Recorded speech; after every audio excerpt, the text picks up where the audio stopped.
isezerano ry'Imana ni wawe urifise by'ukuri ukabuzi ko ari Imana yakubariye rirakurinda ntugire ubwoba.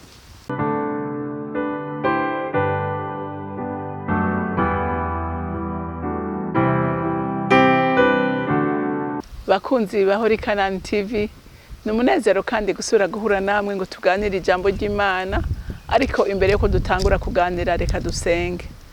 Oh haleluya, nje imbere yawe mwami Imana mu izina rya Yesu Kristo umwami n'umukiza w'ubugingo bwanje. Subiye kuza ngushimira cyane n'umutima umenetse, gushimira urukundo dukunda, gushimira uburinzi bwawe mwami Imana buduhora ko uko bukeye nuko bwije. Mana we utogushima yobande, utagushima n'udatahura urukundo rwawe n'imbabazi zitangaje batugiriye. Turiho kuko wabishatse, twabyutse tukabasha kubona gutambuka gukora ibikorwa bitandukanye nuko wabishatse, kuko umwana w'umuntu ntacyo kwishoboza adashobojwe nawe. Nico gituma rero mwami Imana umwana w'umuntu akwiye kugushima uko bukeye nuko bwije. Uhimbazwe kandi ushimagizwe muri byose mu izina rya Yesu senze nizeye kuvyumvise. Amen, amen. Ijambo rero Imana impaye kuganira namwe ni ijambo rivuga ngo Imana iri mu ruhande rwawe, umwasi ntacyo yo gutwara. Haleluya. Bantu b'Imana, burya umwasi ntacyo adakora kugira ngo ayongobeze ubugingo bwacu, ariko Imana iri mu ruhande rwawe nta kintu kimwe ushobora kuba. Satani yorasa imyambi impande zose, ariko akagenda atangara ngene ugenda usimbuka imitego yiwe yose yateze. Kubera iki? Kubera uri mu ruhande rwacu arakomeye. Haleluya. Reka dusome ijambo ry'Imana mu Kuvayo igice cyo 14, turasoma kuva ku murongo w'10 dushikane ku w'14. Farawo abegereje Abisiraheli bunamura amaso, babona abanyegiputa babakurikiye inyuma, baranduka imitima, maze batakambira Uhoraho. Babaza Mose bati, mbega ntamva zari muri Egiputa mu kutuzana gupfira mu bugaragwa? Ni igiki cyatumye utugirira utyo kudukura muri Egiputa? Ikisi cyo twakubwira tukiri muri Egiputa tuti tureke dukorere abanyegiputa? Kuki ikiza kwari uko dukorera abanyegiputa hako dupfira mu bugaragwa? Mose yishura abantu ati, haleluya, ntacyo mutinya, mwihagararire gusa murabe agakiza Uhoraho agira ngo abazanire umunsi, kuko abanyegiputa mubonye umunsi mutazokongera kubabona. Uhoraho niwe agira ngo abagwanirire, namwe nimwinumire gusa. Amen. Ako kwizera ni ikintu gikomeye. Bantu b'Imana, nagira ndakubwire kandi nanje nibwira, usenga Imana ushaka wisonzeshe, ugenda imbere y'Imana uyibwire ngo Mana ndakeneye kugira ukwizera kuruta uko nari mfise. Kwizera kuranyiganyiza umutima w'Imana, kunyiganyiza umutima w'Imana, Imana igakora nibirenze ibyo wewe wari kuriyumvira, kubera ibonye umutima wo kwizera ufise.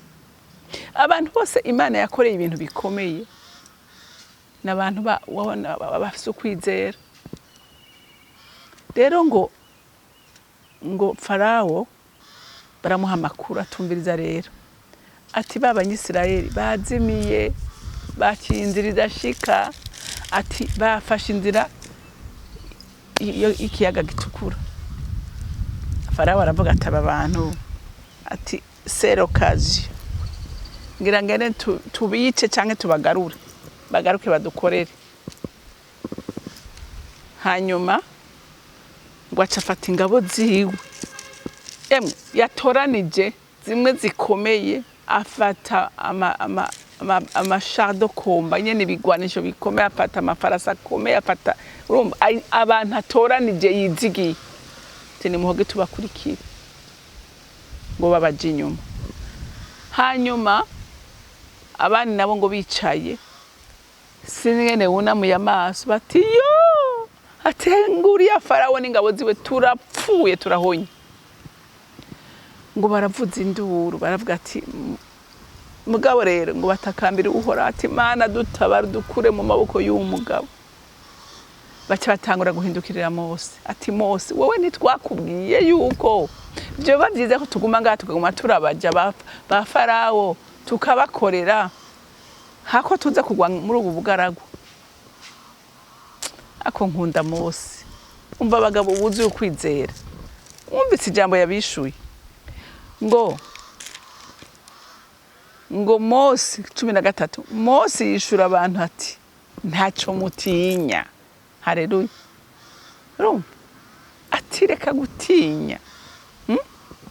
Ngo mwihagararire gusa muraba agakiza Uhoraho agira abazanire uyu munsi. Mose arabwira ati kubera iki mugira ubwoba? Imana niyo yaduhagurukije. Imana twaravuganye. Imana twarayibonye. Ibitangaza yakoze. Mose arabyibuka byose. Haleluya.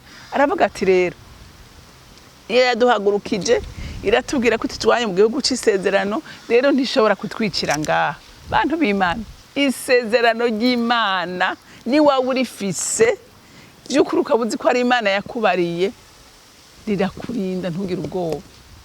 Satani naho yobyura ingunza naho yokora ibimeze gute wega umuhagaze ku isezerano wavuganye n'Imana ntacu uzoba rirakurinda. Haleluya. Rirakurinda. Satani ntashobora kurica hejuru. Amen. Mose arabagira ati nimutekane. Haleluya. Ati nguhoraho ngo ntaco mutinya mwihagarare gusa muraba agakiza Uhoraho agira abazanira uwo munsi kuko ngo aba banyegiputa muriko murabona. Haleluya. Ngo kuko abanyegiputa mubona uwo munsi mutazongera kubabona Uhoraho ni wagira ngo abagwanirire namwe mwinumire gusa. Ati mureke gutera induru mureke kuvuga amajambo mabi mwegwe ni mutekane gusa murindire murabe ikintu Imana igira ikora uyu mwanya nyene.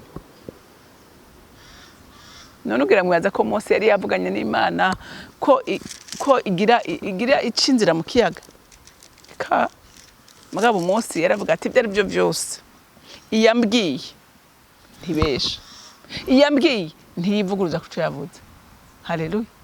Nawe ntiyarazi ngene bigenda ntabyo yarazi ariko yarumva afise assurance ko Imana bavuganye itabesha. Imana bavuganye itihindukiza mu isezerano ryayo. Yarazi neza ko igihugu c'isezerano abana ba Isirayeli bateza kukibamwo. Haleluya. Uko Imana ibigenza inzira icamwo Mose si yaritaye mbwa yarazi ngo Imana yanje ifise inzira ibihumbi n'ibihumbagiza. Haleluya. Imana yacu iraza kudushikana. Nivyo yarizeye. Yatura ijambo ry'ubuzima yatura ijambo rizima rikomeye. Aravuga ati mwege nimutekane gusa ntimutinye. Haleluya. Ati mugira murabe igitangaza Imana igira ikora ubunyene. Ati abantu mubona Imana yarumva ko Imana idashaka kwihanganira akagasomborotso kaba Filisti kabanyejipte. Mose yaravyumva ko bidateza kubandanya uko nyene. Ntaci Imana itakoze ngo ibereke yuko ihagaze ku bwoko bwayo. Yakoze ibitangaza 10 icanyuma murazi ko zinafura.